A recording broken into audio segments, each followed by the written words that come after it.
Good morning, everyone. Fill them up. I just got the coolest affirmation that came through on my phone. I have this app. It's called the True Me app, and I love it. You just get random affirmations throughout the day. And the one that just popped up when I started recording said, "A year from now, all the things you're stressing about today won't matter." That's a great way to start Thursday. And what we're talking about today. So this week, it's been a little bit of an emotional roller coaster for me. We've cleared those windshields or cleaned them up, aka opened our eyes to all the possibilities that this amazing life can offer. We've talked about filling our gas tanks with purpose and intention, and we're on the highway going at max capacity. But that doesn't mean just because we're charging along doesn't mean there's not going to be major road hazards, crashes, traffic jams, detours. You will hit a plateau on your weight loss journey. I did multiple times. Some lasted like months. You will get exhausted constantly, relentlessly pursuing your dreams and goals. I do. People are going to disappoint you and they're going to hurt you. But guys, we can't let that make us put our cars in neutral or park. So how do we come back after an accident, after a crash? We also get in our own way. I do. Sometimes I'm my own worst enemy. So how can I stay in the driver's seat? How can we navigate all that life is going to throw at us? It starts with us, as everything does.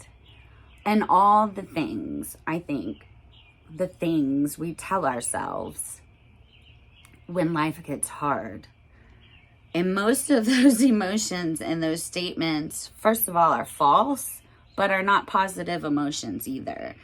So I used the words living wholeheartedly yesterday, and this is a concept from Brené Brown. And if you haven't read the first two books, The Gifts of Imperfection and Daring Greatly, I really recommend you dig into those, listen to them, read them. They were life-changing for me. And as we get into really learning about how to live wholeheartedly, we've got to be able to engage in life from a place of worthiness. And we've got to have the courage to show up and be seen, even if it means failure, shame, hurt, or heartbreak. In order to live a wholehearted life, we have to learn how to feel our way through these road hazards and own our stories of struggle. And she says, if we own our stories, we can write our own brave endings. I call them road hazards. She calls them face down moments. Moments where no matter how hard, we must rise up. And that is where rising strong is all about finding the courage to turn the car back on and stay on the road. And this book is a map to guide us in getting back in the right direction and getting back in the driver's seat after a crash. She believes, and I believe, that within each of us is the ability to rise strong after a crash, to stay in the driver's seat. And there's a very clear process for this mapped out in the book, and it's comprised of 3 parts: the reckoning, the rumbling, and the revolution. So let's start with the reckoning. And she says very clearly, hurt happens. And it happens on a daily basis. There are so many little things that people do that hurt me. I don't really always tell them, but they do. The only choice we have when hurt happens is to decide what role we're going to play in it. Do we write the story or do we give that power over to someone else? So the term reckoning is actually a navigational term, which is great for us. And it's the process of calculating where you are. So this is going to be an emotional reckoning for us, where we are emotionally, because we can't brave new routes until we recognize where we are, get curious about how we got here, and then decide where we want to go. So Rising Strong Reckoning has two parts. Number one, engaging with our feelings and getting curious about the story behind the feelings. When we crash, emotions and feelings will be triggered. It can feel like shame, frustration, anxiety. Those are some of the things that I feel. We must be open to these feelings and get curious about why we're feeling that way to begin with. What's triggering that emotion? And not to deny it. Don't sweep these under the rug. That's what I do. And what I've done in the past is I sort of have these trigger emotions, or I feel my blood pressure shooting up in my neck. And I just sort of take a deep breath and push it all down. But part of rising strong is to recognize and be uncomfortable in these emotions, because none of it's comfortable. But we've got to get to a place where we recognize that we are having an emotional response and what's happening with us.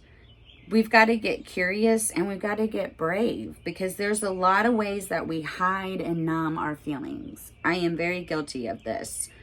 We must grant ourselves permission to experience emotion.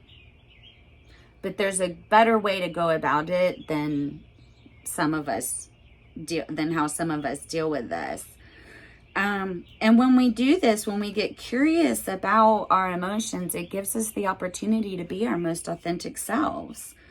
Once we've recognized the emotions, then we've got to pay attention to them.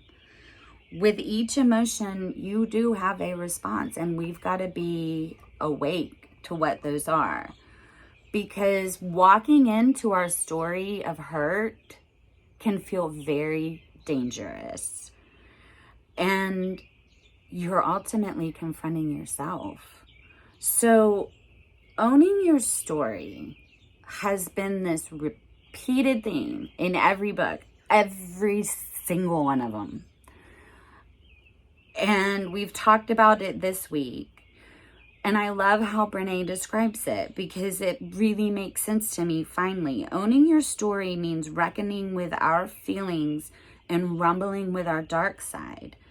When you own your story, you can bring light into the darkness. And the most difficult part of our stories are the things we tell ourselves about our self-worth and our value. So what is the story you tell yourself? I've been working on my story all week.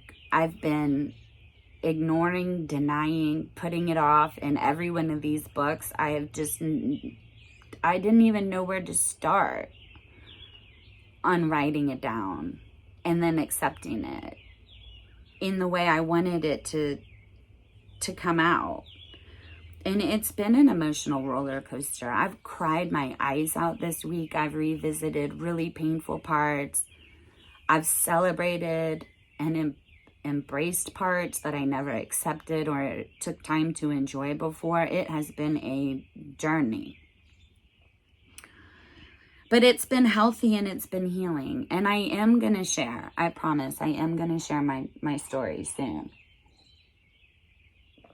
Because that's an important step. But we've got to get to a place where you understand, embrace, and love your story.